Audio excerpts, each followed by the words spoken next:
दोस्तों, आपके अपने चैनल मल्टीबैगर स्टॉक पिक्स में स्वागत है। आज हम बात करेंगे एक बहुत ही शानदार small cap pharma stock, small cap pharma company Caplin point laboratories के बारे में। तो इसकी ट्रांसफॉर्मेशन जर्नी देखिए। 1990 में ये स्थापित हुई थी कंपनी।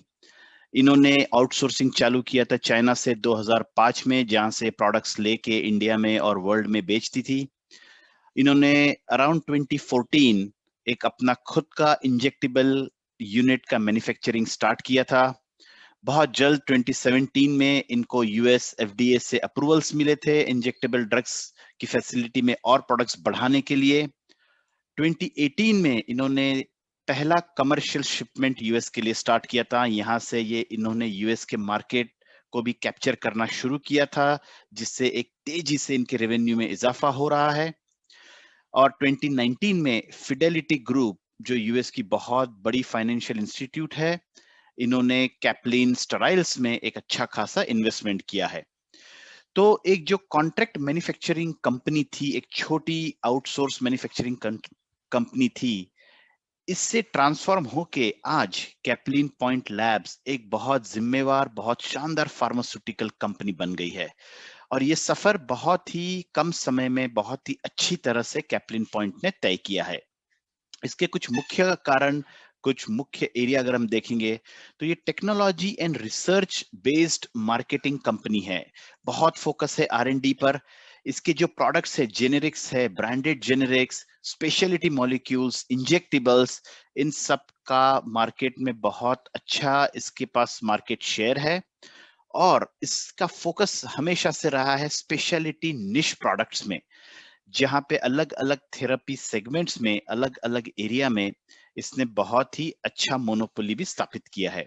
धीरे धीरे इसने इंडिया के अलावा, एशिया के अलावा जो रेगुलेटेड मार्केट्स कहे जाते हैं, बड़े मार्केट्स जो है यूएसए, इसमें भी अच्छा खासा मार्केट शेयर ये कैप्चर कर रही है। और इसके अलावा इसके प्लान्स है to enter Canada, Australia, China and Brazil. ये सभी बड़े और रेगुलेटेड मार्केट है। और जिस तरह इन कंट्रीज और इन मार्केट्स में इसका पेनिट्रेशन बढ़ेगा, इसके टॉप लाइन और बॉटम लाइन में हमें जबरदस्त इजाफा देखने मिलेगा। तो इसके जो अगर हम कोर बिजनेस पे नजर करते हैं, तो यहाँ आप देखिए जो जेनेरिक्स है, ऑलमोस्ट 75% रेवेन्यू इसका जेनेरिक मेडिसिन से आता है, ब्रांडेड जेनेरिक से 25%। इंडिया में इसका मैन्युफैक्चरिंग होता है, काफी सारा जो उत्पादन इंडिया के प्लांट से बनता है, ऑलमोस्ट 60% ये एक्सपोर्ट वर्ल्ड वाइड होता है। 40% चाइना और दूसरे एशियन कंट्रीज से एक्सपोर्ट होता है। अफ्रीका, लैटिन अमेरिका में इसके पास जो generic, branded generic product line है, इसका अच्छा खासा मार्केट शेयर है। लैटिन अमेरिका में से इसको 87% रेवेन्यू आता है। Injectable product line, ophthalmic product line, यहाँ पे ये जो यूएस में इसको 8% रेवेन्यू मिलता है। तो Caplin covers wide spectrum of pharmaceutical formulations and therapeutic segments across 23 countries with a net revenue of 905 crore in just FY20। बहुत बड़ा कामकाज है और वर्ल्ड वाइड इसके प्रोडक्ट्स बहुत तेजी से बिक रहे हैं। प्रोडक्ट पोर्टफोलियो भी अच्छा खासा डाइवर्स है। 4000 से ज्यादा इसके प्रोडक्ट्स रजिस्टर्ड है। 650 से ज्यादा इसके फार्मास्यूटिकल फॉर्मुलेशंस है। 36 थेराप्यूटिक सेगमेंट्स में इसके प्रोडक्ट्स है। ये काफी वाइड रेंज ऑफ इलनेस को कवर करती है। और जो WHO है, वर्ल्ड हेल्थ ऑर्गेनाइजेशन, इसकी एक एसेंशियल ड्रग लिस्ट होती है। यहाँ पे इन एसेंशियल ड्रग लिस्ट का 60% जो प्रोडक्ट पोर्टफोलियो है, इसे कैप्लिन पॉइंट लैब कवर करती है। तो WHO रेकमेंड करती है प्रोडक्ट ड्रग लिस्ट को, इसके काफी सारे ड्रग्स कैप्लिन बनाती है। और इसका लेटेस्ट फोकस रहा है टुवर्ड्स कॉम्प्लेक्स प्रोडक्ट्स। और अगर आप प्रोडक्ट का डाइवर्सिफिकेशन और रेंज एक देखिए, तो टैबलेट से लेके capsules, ophthalmic products, liquid oral, soft gel capsules, ointment, creams, dermo cosmetics, skin को लगने वाले प्रोडक्ट्स, इनहेलर, स्प्रेज, सर्जिकल और डिस्पोजल्स जैसे ग्लव्स होते हैं, आईवी इन्फ्यूजन यानी जो अपने वेन के अंदर से जो इन्फ्यूजन होता है उसको लगने वाले मेडिसिन, पाउडर फॉर इंजेक्शंस, ये सभी कैप्लिन पॉइंट बनाती है। और अगर आप देखोगे अभी जो कोविड का सिचुएशन है पूरे देश में, पूरे विश्व में, यहाँ पे इसकी जो प्रोडक्ट लाइन है इसका बहुत ज्यादा उपयोग है, बहुत ज्यादा डिमांड है। आईवी से लेके टेबलेट्स, पाउडर इंजेक्टेबल्स और लिक्विड ओरल्स, ये सब के जो प्रोडक्ट्स अभी बन रहे हैं इसकी भारी मात्रा में डिमांड है। नजर करते हैं इसके मैन्युफैक्चरिंग यूनिट पे।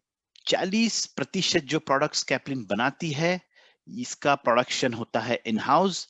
इसके बड़े प्लांट्स है पुडुचेरी और चेन्नई में, इंडिया में, और 40% ये बाहर के कंट्रीज से आउटसोर्स करती है।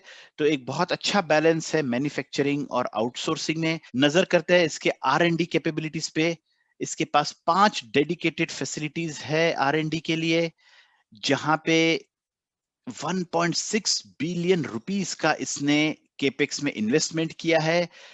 इसका मतलब ये जो प्रोडक्ट्स बना रही है, तेजी से नए नए प्रोडक्ट्स बना रही है, इसकी मार्केट में बहुत ज्यादा डिमांड है। इसके पास 20 प्रोडक्ट ऑलरेडी फाइल्ड है जो ये मैन्युफैक्चरिंग करती है और बेच रही है।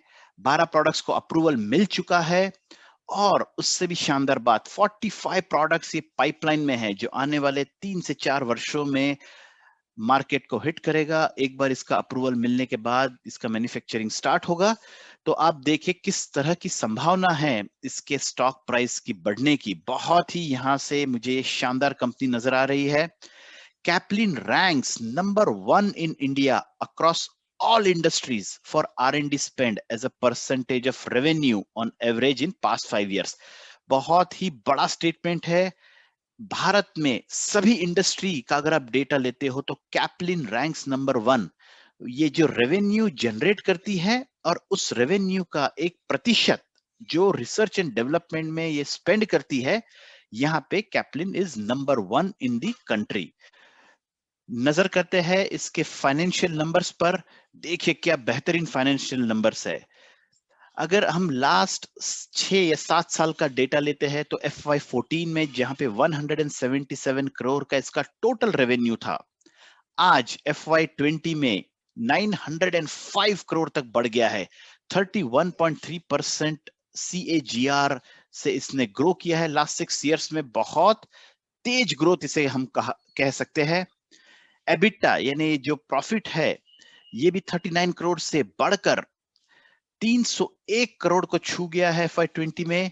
और 9 मंथ का अगर आप डेटा देखते हो FY21 का, अभी हमें लास्ट क्वार्टर के रिजल्ट्स, जो मार्च क्वार्टर के रिजल्ट आने बाकी है, ऑलरेडी 257 करोड़ का इसने बिजनेस किया है।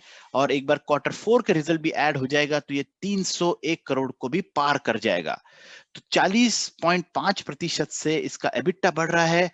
प्रॉफिट आफ्टर टैक्स, ये जो है शुद्ध मुनाफा जो हम कहते हैं, 26 करोड़ से बढ़ के 215 करोड़ को 10 times in 6 years profit after tax has grown.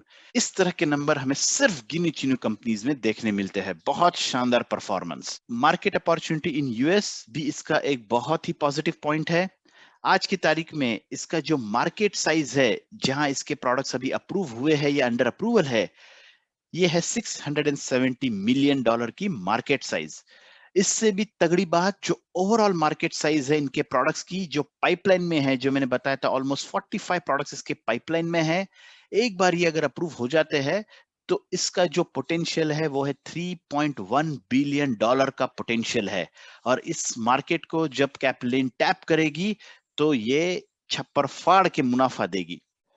Share holder pattern पे नजर करेंगे तो प्रमोटर के पास 69.03% शेयर्स है। एक बहुत ही शानदार पॉइंट गिना जाएगा। प्रमोटर्स के पास तकरीबन 70% शेयर्स है। इसका मतलब प्रमोटर्स का कंपनी पे बहुत अच्छा विश्वास है। शेयर्स प्लेज नील, प्रमोटर्स ने कोई भी शेयर्स गिरवी नहीं रखे हैं, ये भी एक बहुत पॉजिटिव पॉइंट है। इंस्टीट्यूशनल होल्डिंग 2.74 है, ये धीरे धीरे बढ़ रही है।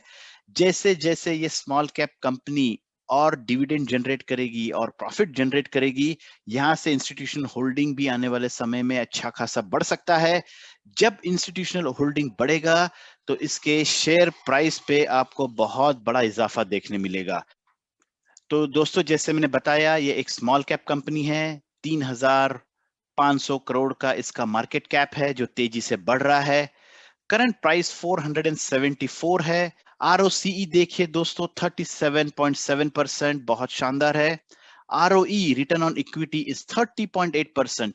3 से 4 साल में इसने शेयर होल्डर को प्राइस दुगना करके दिया है और ये ROE नंबर 30.8 बहुत जबरदस्त नंबर है। चार्ट पैटर्न पे अगर हम नजर करेंगे तो इसका प्राइस काफी टाइम तक 400 450 के रेंज में एक रेंज बाउंड चल रहा था। लास्ट ईयर पेंडेमिक के चलते इसने एक बॉटम बनाया था 237 रुपीस का। जैसे मार्केट रिकवर हुआ इसने तेजी से अपना प्राइस में हमें बहुत अच्छी रिकवरी देखने मिली। ऑलमोस्ट 585 के लेवल्स को इसने टच किया था और अभी ये जो प्राइस चल रहा है वापस से अराउंड 450 के लेवल्स में। तो ये एक बहुत ही अच्छा मौका है कैपलिन को बाय करने का।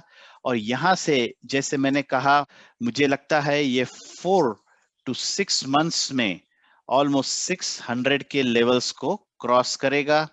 तो ये शेयर आपके रडार में होना चाहिए। और यहां से अगर आप 12 से 15 इसे होल्ड करते हो तो ये शेयर 1000 के लेवल को भी आसानी से क्रॉस कर सकता है। तो ये एक बहुत अच्छा मौका है। Caplin is fundamentally very strong stock.